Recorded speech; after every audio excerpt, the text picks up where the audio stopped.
Who says you can't teach an old dog new tricks, huh?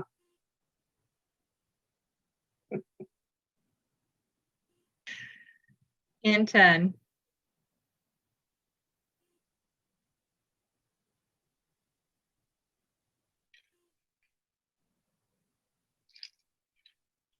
Good evening, and welcome to tonight's workshop of the Board of Education.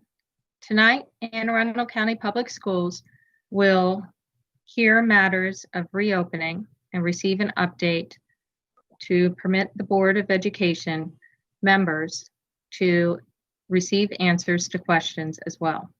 This meeting is being televised live on AACPS TV and streamed live on AACPS YouTube channel. If we are interrupted during the broadcast of tonight's meeting, the meeting will be stopped and we will take a short recess until we can continue. For some reason we cannot continue, we will notify you as soon as possible when a new meeting can be scheduled. The board attorney has asked that I read the following statement. Maryland Open Meetings Act, a state law, requires public meetings to be open to the public and to be, quote, held in places reasonably accessible to individuals who would like to attend these meetings. This virtual format of the workshop of the Board of Education is due to the COVID-19 emergency and is necessary in light of the serious health risks associated with public gatherings, as well as the governor and county executives' various executive orders limiting public gatherings. While a virtual meeting of this type was not envisioned by the Open Meetings Act, steps have been taken to ensure that this virtual meeting includes alternative accessibility features that the Open Meetings Act Compliance Board and the courts have reviewed and approved broadcasting the meeting with video and audio on cable TV and on the web. The board attorney has opined that the public access provided by this technology makes this virtual meeting reasonably accessible to the public and provides appropriate opportunity to observe the conduct of the board's workshop consistent with prevailing best practices during this meeting of emergency situation and therefore compliance with the Open Meetings Act. We will now start with roll call. Ms. Antwine.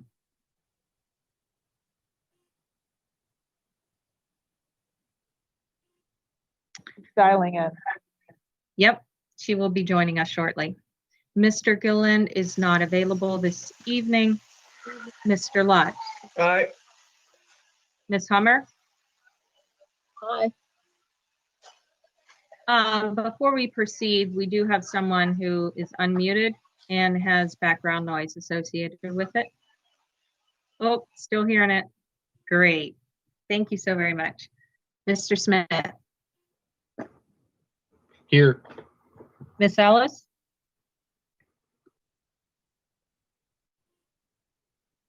Here. Mr. Grannon. Here. Ms. Schallheim. Here. Great. We're going to get straight to business. Just as with our previous workshops, I'm going to now turn over the table to Dr. Arlotto. But before I do, just a reminder, they're going to give a brief update on information, building, of course, on the various information that we've received in a variety of special sessions and regular business meetings. At which time, in roll call order, starting with Ms. Antwine, we will engage in question and answer with the staff. We'll take several rounds, and so I would ask that members please try and limit your questions to 2 so that all members have a chance to well represent their districts and those who they are speaking on behalf of. So without further ado, Dr. Arlotto, I will turn over to you. Thank you, President Corkadell. Thank you, members of the board. At the board's request, we join you this evening in a workshop to share with you some of the planning in 2 particular areas that were requested by the board. One is our planning to bring small groups of students back to buildings in a very specific format and for very specific reasons. And then the second part is to give you, it was requested sort of a 30,000 foot view of where we are in planning for the the return to all students back to buildings, and where our planning is and our thought process there. At that point, I'll talk a little bit about our work with the Department of Health and that ongoing conversation with Dr. Kalyana Raman and his team. And that happens frequently each week. So let me start. As you know, we've opened the school year. I think we've had a good first week to the school year. I think our students and staff and families have done a wonderful job of making the adjustments.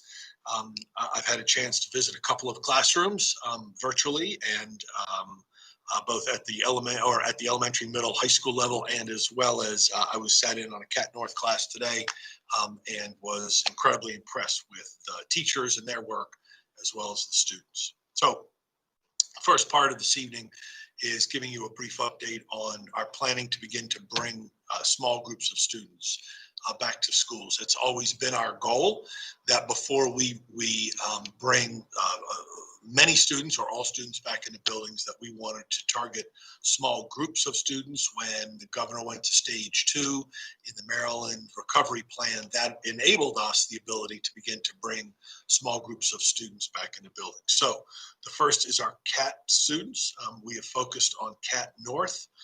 As of late, we've got about 258 students that have accepted our offer to return to school buildings for some form of in-person teaching.